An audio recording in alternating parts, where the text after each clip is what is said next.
குஜிலியம்பாறை வட்டாட்சியரை குஜிலியம்பாறை வட்டாட்சியரை வன்மையாக கண்டிக்கின்றோம். மார்க்சிஸ்ட் கட்சியின் தோழர்களை வேவு பார்க்கும் வட்டாட்சியரை பெயர் முகவரி தகவல் கேட்டு வேவு பார்க்கும் வட்டாட்சியரை வன்மையாக கண்டிக்கின்றோம். நடவடிக்கை எடு, நடவடிக்கை எடு, நடவடிக்கை எடு, நடவடிக்கை எடு. குஜிலியம்பாறை வட்டாட்சியர் பொறுப்பு, வட்டாட்சியர் ஐயா சாமி மீது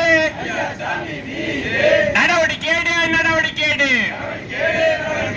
நடவடிக்கை எடுக்காவிட்டால் தொடர்ச்சியான போராட்டங்களை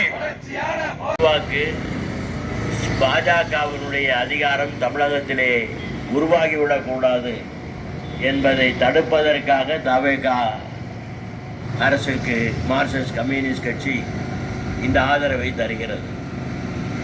ஆனால் தவேக அரசு இடதுசாரி கட்சிகளிடம் மதசார்பற்ற கட்சிகளிடம் கொடுத்த வாக்குறுதியை நிறைவேற்றுகிறதா என்ற மிக முக்கியமான கேள்வி இப்பொழுது எழுந்திருக்கிறது.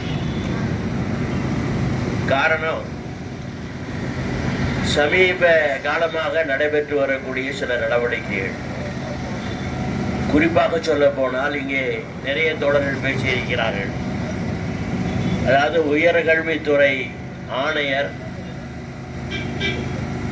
எல்லா பல்கலைக்கழகங்களுக்கும் எல்லா டீம்டு யூனிவர்சிட்டி என்று சொல்லக்கூடிய நிறுவனங்களுக்கும் ஒரு சுற்றறிக்கை அனுப்பியிருக்கின்றார். அந்த சுற்றறிக்கை என்பது கல்லூரி வளாகத்திலே பயிலக்கூடிய மாணவர்கள் ஒரு ஆய்வு கூட்டம் நடத்துகிறார். அந்த ஆய்வு கூட்டத்தில் பல்வேறு அம்சங்கள் விவாதிக்கப்படுகின்றன. அதில் ஒரு முக்கியமான அம்சம், சமீபத்தில் தமிழகத்திலே கல்லூரி மாணவர்கள் உள்பட இளைஞர்கள் உள்பட நடத்தி இருக்கக்கூடிய போராட்டம், நீட் முறைகேடு, நீட் தேர்வு முறைகேடுக்கு எதிராக நடைபெற்றிருக்கக்கூடிய, அதில் தலைமைச் செயலாளருக்கு பங்கு இருக்கிறதே. தலைமைச் செயலாளர் போட்ட உத்தரவு சட்டத்துக்கு புறம்பானதா இல்லையா? இந்தியாவுடைய அரசியல் சாசனம் மாணவர்கள் உள்பட வாலிபர்கள் உள்பட தலைமைச் செயலாளர் தனித்து செயல்பட முடியுமா? அவர் அரசாங்கத்தினுடைய தலைமைச் செயலாளர். அப்ப தாவேக அரசாங்கத்தினுடைய பங்கு என்ன இதுல? தமிழக முதலமைச்சருக்கு இது தெரியாதா? தமிழக கல்வி அமைச்சருக்கு இதை பற்றிய விவரங்கள் எல்லாம் தெரியாதா? இந்த மங்குடிகள் மாதிரி பேசுறாங்க அந்த மந்திரி. இந்த சட்டமன்றத்தில் அந்த மந்திரி சொல்றாரு, செங்கோட்டையன் அவர் அந்த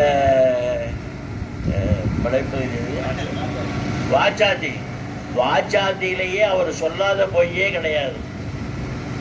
இப்ப சட்டமன்றத்தை என்ன சொல்றாரு, தவறுதலான சில வார்த்தைகளை தாசில்தார் சுற்றறிக்கையில சேர்த்துட்டாரு, எனவே அவரை பணியிலிருந்து விடுவிச்சிட்டோம், அந்த ஆய்வு பணியிலிருந்து அவர் மீது நடவடிக்கை எடுக்கப்படுகிறதுன்னு டக்குன்னு உட்கார்ந்துக்கிட்டாரு.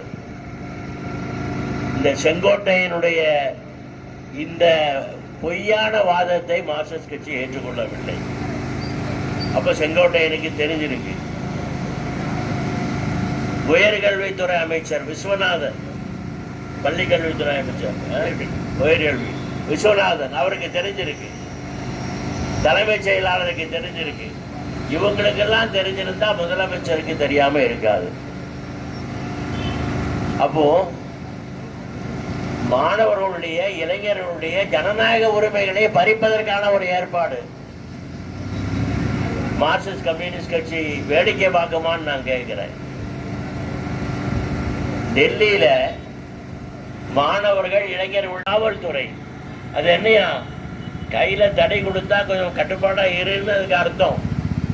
தடை கொடுத்தா அது அடிக்கிறதுக்கா? கிடைச்சவனே எல்லாம் அடிக்கிறான். சித்திரவதை பண்றான். அப்படித்தான் திமுக அரசு பண்ணான்.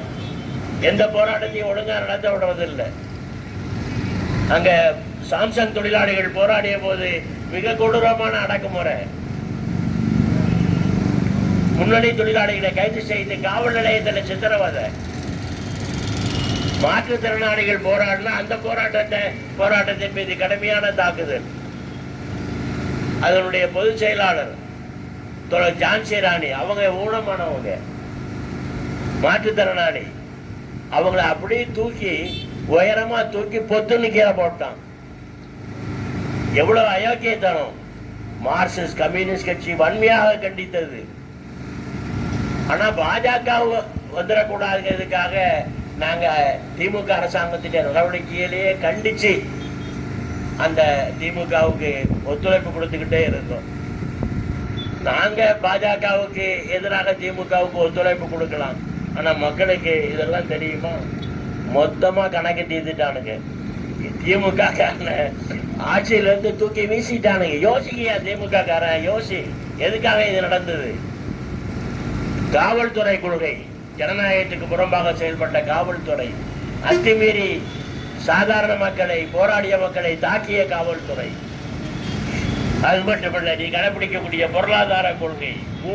திமுக பரிசீலிக்க தலைவர்களே, திமுக அரசுக்கு ஏற்பட்ட கதி உங்களுக்கு உள்ள ஒரு பாடம் என்பதை நான் சுட்டிக்காட்ட விரும்புறேன். அதே பாதையில தான் போவீங்களா? உங்களுடைய காவல்துறை அதே பாதையில தான் போகுமா? நீங்க என்ன மாற்று அரசு? நான் கேட்கிறேன். திமுக அரசாங்கத்தினுடைய போலீஸ் கொள்கையை தான் கடைபிடிப்பீங்கன்னா நீங்க என்ன திமுகவுக்கு மாற்று? திமுக கடைபிடிச்ச பொருளாதார கொள்கை, தனியார் மய கொள்கை, கல்வி வளாகங்களை வணிகமாக்கக்கூடிய கொள்கை, அதுதான் உங்க கொள்கை. என்ன நீங்க என்ன மாற்று அரசு? கல்லூரி மாணவர்கள் வளாகங்களுக்குள்ளே ஜனநாயக பூர்வமாக செயல்படுவதற்கு உரிமை உண்டு. கல்லூரி வளாகங்கள், கல்வி நிலையங்கள் வணிக கூடங்களாக மாறிவிட்டதா இல்லையா? தனியார் கையிலே லட்சோப லட்சக்கணக்கிலே கொள்ளையடிக்கிறார்கள். கல்லூரியில சேர்றதுக்கு ஒரு பீஸாம், அதுக்கு மேல மொத்தமா ஒருத்தவங்க 10 லட்சம் 15 லட்சம் பொறியியல் கல்லூரியில, மெடிக்கல் காலேஜ்ல வாங்குறானுங்களே.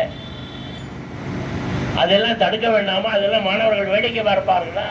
இடதுசாரி இயக்கங்கள் வேடிக்கை பார்க்குமா? நிச்சயமா வேடிக்கை பார்க்காது. அதற்கு எதிராக உறுதியான போராட்டங்களை நடத்துவோம். விஜய் அவர்களுக்கு, முதலமைச்சர் அவர்களுக்கும், தலைமை செயலாளருக்கும் சொல்லிக் கொள்வோம், நீங்க இந்த நிர்வாக உத்தரவு இல்லை, 144 தடை உத்தரவு, ஏன் அதுக்கு மேல ஒரு மிகப்பெரிய அடக்குமுறை இராணுவத்தையே கொண்டு வந்தாலும் அந்த இராணுவத்தையே பின்னுக்கு தள்ளி போராட்டங்களை வெற்றி பெற செய்யக்கூடிய மகத்தான போர்க்குணம் இடதுசாரி இயக்கத்திற்கு உண்டு என்பதை நான் உங்களுக்கு சொல்ல விரும்புகிறேன். எனவே முதலமைச்சர் விஜய் இது குறித்து யோசிக்க வேண்டும், பரிசீலிக்க வேண்டும். இப்போ உங்களுக்கு தெரியாம தான் தலைமைச் செயலாளர் இந்த உத்தரவு போட்டாருன்னா தலைமை செயலாளரை மாத்து, வேற ஒன்றும் இல்லை. அவர் அதுக்கு லாயக்கு இல்லை, மாத்து அப்படிங்கிறத நாங்கள் சொல்ல விரும்புகிறோம். அப்புறம் மந்திரிகளுக்கெல்லாம் தெரியும் சொன்னா அந்த மந்திரிகள் எல்லாம் நாங்கள் தவறிழைத்து விட்டோம் என்று பகிரங்கமாக ஒத்துக்கொள்ளுங்க. தமிழக முதலமைச்சர் அவர்கள், அவருக்கும் அதில் பொறுப்பு உண்டு என்றால் தார்மீக ரீதியாக அதற்கான முறையில் பொறுப்பேற்று உங்களுடைய நிலைப்பாட்டிலே மாற்றத்தை ஏற்படுத்த வேண்டும். கட்டாயமாக இப்படித்தான் எங்களுடைய அரசு செயல்படும். தொழிலாளர்களுடைய போராட்டங்களை நசுக்குவோம், மாணவர்களுடைய போராட்டங்களை நசுக்குவோம், பொருளாதார ரீதியாக தாராளமய கொள்கைகளை கடைபிடிப்போம், அதை எதிர்க்கக்கூடிய மக்களை இப்படித்தான் தாக்குவோம் என்று சொன்னால் உறுதியாக சொல்ல விரும்புகிறோம். விஜய் அவர்களே, ஆட்சியில் நீடிப்பதை மக்கள் மட்டுமல்ல, மக்களோடு இணைந்து இடதுசாரி இயக்கங்களும் உறுதியாக எதிர்ப்பார்கள் என்பதை நான் இங்கே எச்சரிக்கையாக சொல்ல விரும்புகிறேன். எனவே இந்த நிலைப்பாட்டினை மாற்ற வேண்டும் என்பதற்கு அறிகுறிதான் இந்த போராட்டம். நாங்கள் இப்போதும் தாவேக அரசாங்கத்துக்கு வெளியிலிருந்து ஆதரவு கொடுக்கிறோம். கட்டாயமாக அதில் எந்த மாற்றமும் இல்லை. ஏனென்றால் பாஜக என்ற பாசிச சக்தி அதிகாரத்துக்கு வருவதை நாங்கள் விரும்பவில்லை. ஆனால் அந்த பாஜக எதிர்ப்பு என்ற லைசன்ஸை வைத்து கொண்டு பாஜகவினுடைய இந்துத்துவ கோட்பாட்டையோ பாசிச கோட்பாட்டையோ இங்கு இருக்கக்கூடிய அதிகார வர்க்கம் கடைபிடிப்பதை நீங்கள் வழிநடத்துவீர்கள் அல்லது அனுமதிப்பீர்கள் என்று சொன்னால் கட்டாயமாக இதை இடதுசாரி இயக்கங்கள் பொறுத்து கொள்ளாது. அது மட்டுமல்ல, ஜனநாயக இயக்கங்களும் பொறுத்து கொள்ள மாட்டார்கள். அது மட்டுமல்ல, சாதாரண மக்களும் ஏற்றுக்கொள்ள மாட்டார்கள். மிகப்பெரிய எதிர்ப்புணர்வை நீங்கள் சந்திக்க வேண்டி வரும்.